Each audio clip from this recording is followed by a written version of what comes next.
Politics should be done like how Lord Krishna did. Do it like how Lord Ram used to do it.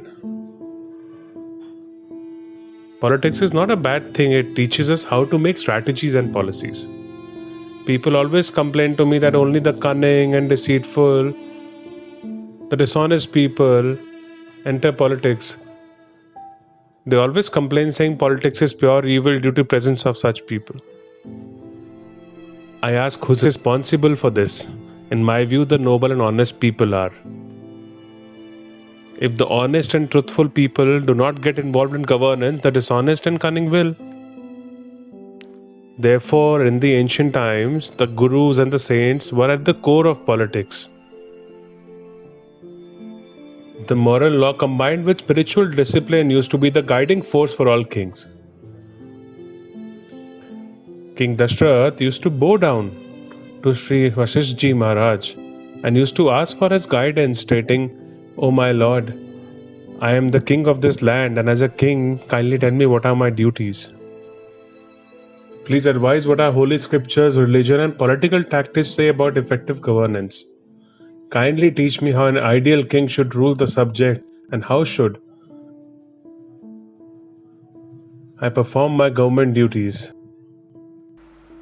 जासु राज्य में प्रजा दुखकारी, सो नृप अवश्यमेव नरक अधिकारी.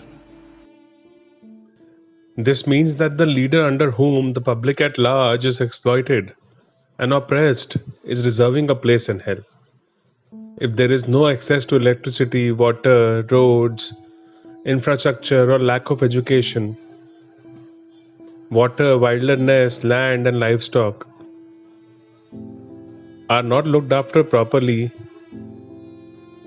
and on top of that, there are taxes that keep on rising and leading to exploitation of poor. The leader who neglects the poor people and their happiness and comfort is surely ruined due to ill wishes of the public. He lives in utter misery. Sri Vasishtha used to guide King Dashrath and teach him about how to efficiently rule. You may seem to be the king, but you are actually a public servant. Like how parents always look after their children and always think about their well-beings, never once would they think ill of their children. Sometimes even you accidentally bite your tongue. You don't chop your tongue off because of it. If you are in unbearable pain, would you break your teeth for biting your tongue? Do you take a hammer and break your teeth because they accidentally bit your tongue? Your tongue always forgives your teeth. If your tongue gets bitten accidentally, it forgives the teeth.